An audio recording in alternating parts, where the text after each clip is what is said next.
Sorry. That's Roll call. okay. Not a problem. Looks like online right now we have Andrew Chorney, Bethany Gunther, Brenna Davis, Carrie Powers, Cheryl Hartman, Christina Dewar, Maddie Scott, Melissa Fisher, MCAT, Missoula Current. And in 206, we have Commissioners Bureau and Slotnick, Jacob Allington, Ann Hughes, Annie Cathy. I'm going to start with my list. David Lake, Kathy Nygaard, Adrian Friend. Susan is not here. Susan Mace will be joining us. Bradley Seaman, Griffin Smith. And that is, Okay. Is there any public comment on items not on the agenda? 2 items on the consent agenda. Anything needs to be pulled out or discussed separately? Well, I'm happy just to move these along. Is that your? That's my motion. Second. Any further discussion on the consent agenda? Okay, all in favor? Aye. Action item number 1. Who's for the, Bethany Gunther? John Martin? Oh, there she is. Okay, I didn't see her. Yeah, so good morning, commissioners. Good morning. Frenchtown Little League. So they were awarded just shy of 16 grand. I think it's exactly $15,775, and that was part of the 2024 cycle of the Missoula County Community Parks and Recreation Grants Program. So this grant funding for Frenchtown Little League was applied at the Frenchtown baseball fields located. It's the same shared grounds as the Frenchtown School District. So improvements to be made with this funding included renovation of 2 dugouts, 2 scores, announcer sheds, batting cages, and reconstruction of an on-site natural trail. So the original closeout date for this grant is June 30th, 2025. So the reason I'm here today, so essentially to date, Frenchtown Little League has completed about half of the improvements. Since being awarded grant funding, they have faced some unforeseen complexities that have set them behind schedule, such as the dugouts and the storage sheds being in a worse condition than originally anticipated. In conversations that I've had with the Little League representative, instead of just renovating elements of these ball field outbuildings and salvaging what they are able as originally planned, they ultimately weren't able to salvage anything. So this has kind of caused them to be behind schedule a bit. So to date, they have completed the batting cages and shed rebuilds, but they are requesting more time with this grant funding to rebuild the dugouts and nature trail. Yeah, so this facility is certainly worth investing in. The Little League ball fields located near the school grounds, as I mentioned, they're very important to the community. It's the only open space available to residents of Frenchtown. There aren't any county parks in this area, and other groups outside of Little League, such as youth football, soccer, school groups, cross-country skiers utilize this space. So yeah, I think it's incredible that Missoula County, Frenchtown Little League, and the Frenchtown School District are making the investments in this open space within the community. And now, the group isn't requesting more money. They're just requesting more time to complete their project with a new grant closeout date of June 30th, 2026. Great, thanks. Thank you. Yeah, Thank you. Move the board approve the FY24 Community Parks and Recreation Grants Contract Amendment. Give us more time. Second. Is there any further discussion or public comment? Okay, go Frenchtown. Yes. Thank you, Bethany. Oh, all in favor? Aye. Thanks for your work on this, Bethany, and all the info. Thank you. Have a great day. Correspondence? you guys signed this letter already, but that's. Oh, yes. Just a reminder. We signed and sent it out on the 25th, so. The Build Northwest Support Accelerator. Yeah. Thank you. Yes.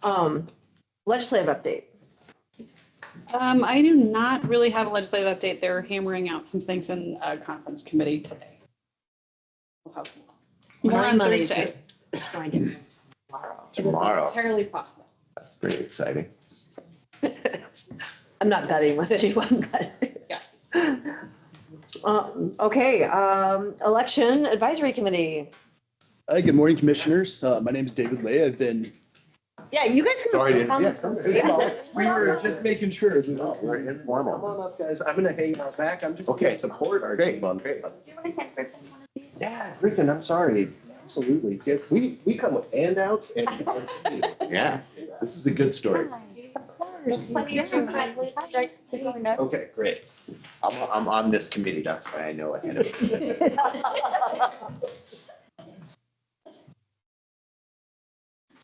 Hi, commissioners. Thank you guys for your time.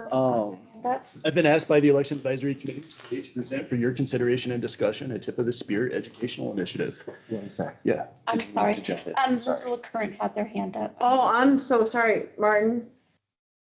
Go ahead. Hey, guys, I don't want to drag your meeting along. I was hoping somebody might give a word on what they hope the outcome of that accelerator would be over a couple years here. Oh, where, sorry, where? Letter.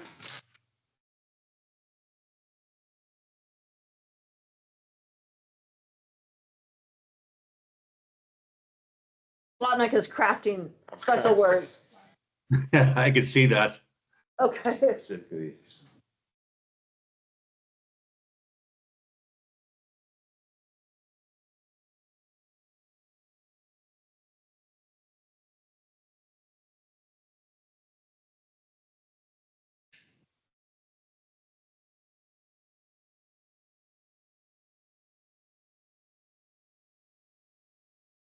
So the St. Regis Energy Hub truck stop.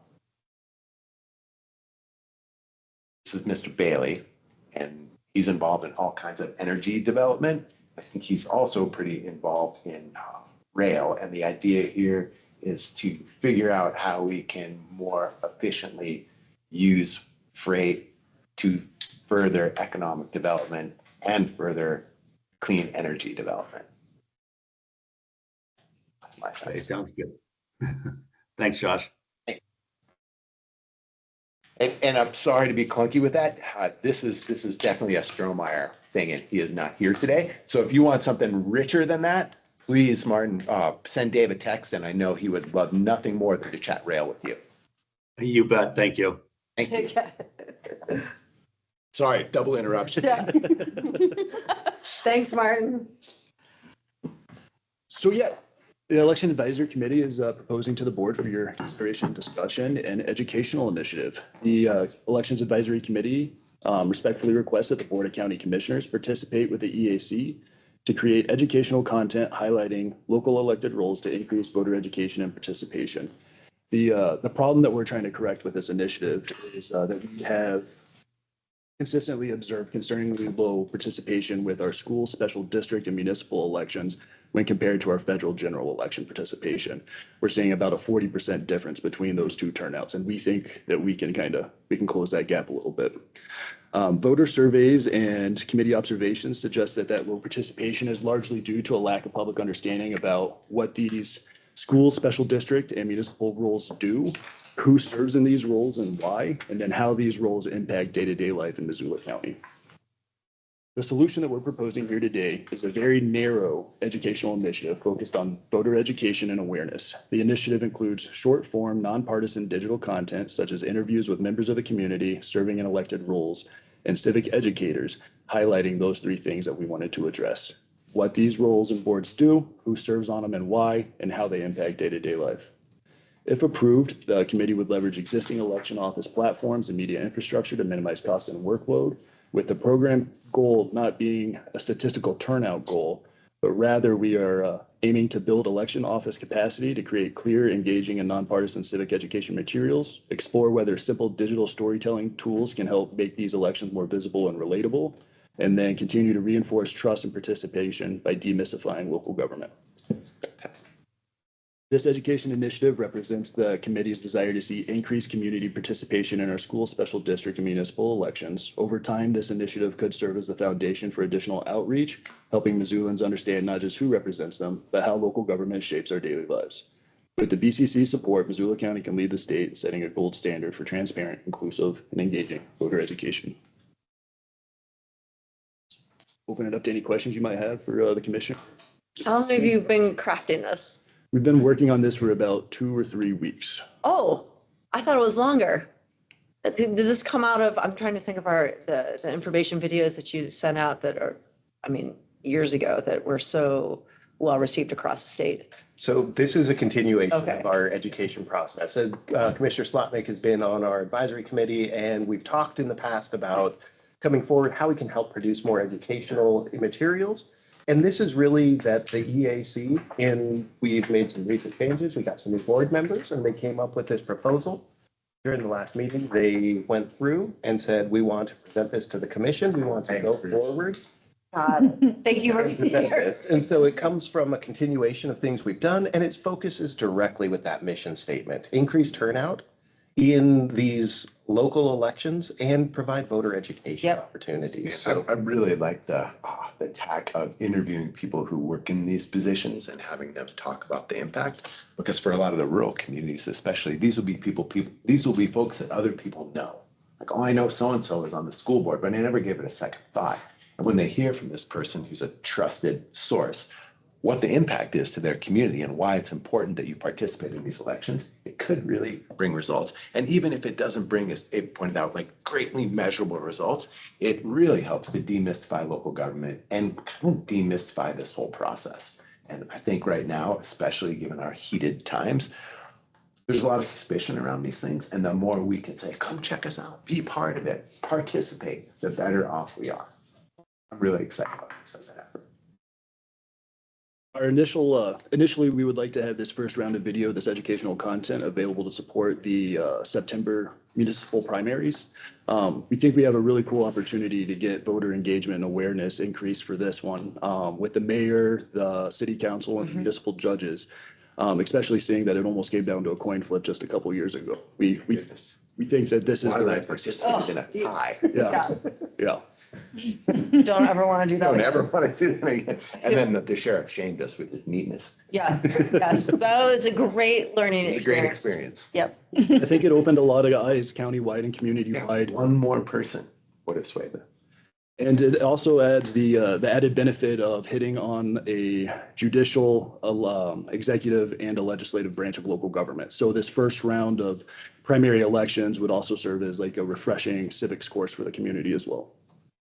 I think it's Super good. fantastic, and you just don't get this, educational opportunity as an adult. You might get it a little bit in high school, but then I feel that we don't get this chance. I really like that we're attempting to meet a need here, not just the increase in turnout, but the need is getting information about how this system works out to regular people who right now just hear angry voices on the national news and don't really know what's going on here in these small elections. And it's our responsibility to let them know. Not for lack of trying, Griffin and Martin. Thank you. Yeah, I know. Thank you for your effort. Oh, great. I'm so psyched. Really, I'm psyched that you're here. It's in lots of places our size don't have local journalists. It's all gone. We're really appreciative that you're here. And Martin too. Yeah, so appreciative. And Katie too. Thank you. Oh, I'm sorry, Katie, I missed you. Katie's on it's also. It's an important pillar of democracy, free press, and it involved. It's a pillar of democracy with a question.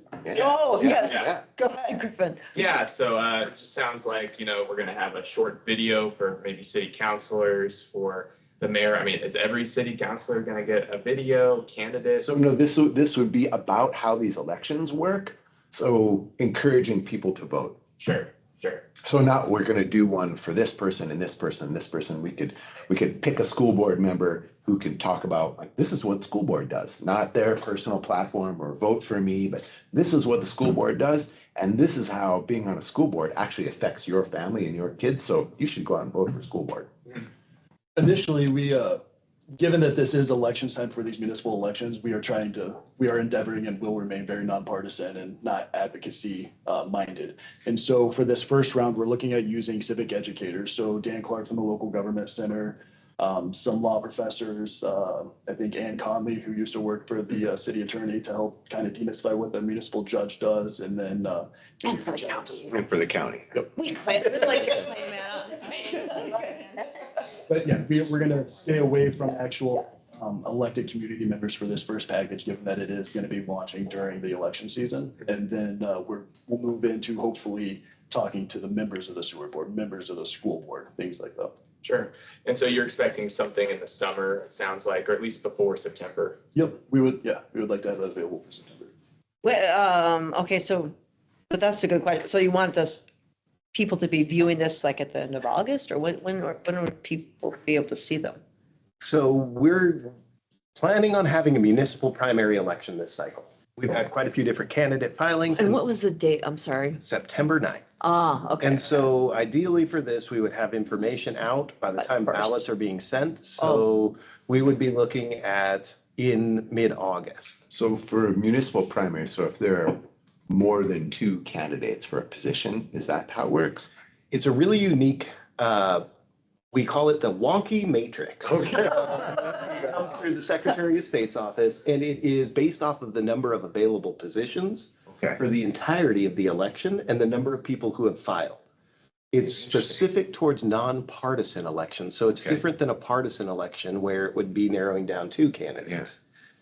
In the past, the city has asked for a primary election, even if it's not required, whenever there's been a plurality. So if there are 3 people running for an office, they've asked for a primary in that race. With the wonky matrix, the elections office can cancel it if it's not required, and they can overrule us to say, no, we would actually like to narrow those candidates in this field or this field. That's been our past practice, and going back through till 2019, we've started to see this really become pretty standard. So we're Okay. planning on it. We have it as a part of our schedule and plan. And there's a chance that we don't have a municipal primary election, but a very slim chance. And is that going to be in the video? So with this, it's going to be a lot more based off of this is what the mayor is, what they do, and how that mayor role serves compared to the city council. What's the difference between what a mayor does, what a city council person does, and then what these elections are? And so really trying to gain interest in those roles, not to put words in David's mouth, sorry, but looking at those roles and information about that so we can build in the future to what does a sewer board director do? And what is that impact with that community? This is, David puts it really well in here. This is a process that we can share statewide. We're really proud of the ability we have. And so what that means is if you have a local city mayor, city council, Oh, but government only if it structure, works. I mean, we're unique, or what I'm trying to say is like, if you follow our cities are, structure. right. We have a are- strong, we yeah. have a strong mayor, city form of government. Yep. And then working with Dan Clark, this gives us the opportunity to potentially explore other options for other counties that may want to replicate what we do, which we've seen in the past with our other videos. Thank you. Yeah, thanks. Hats off to the EAC Yeah. on all of this work. Yeah. It's Yeah, you bet. the continuation of a great process. I mean, I love this.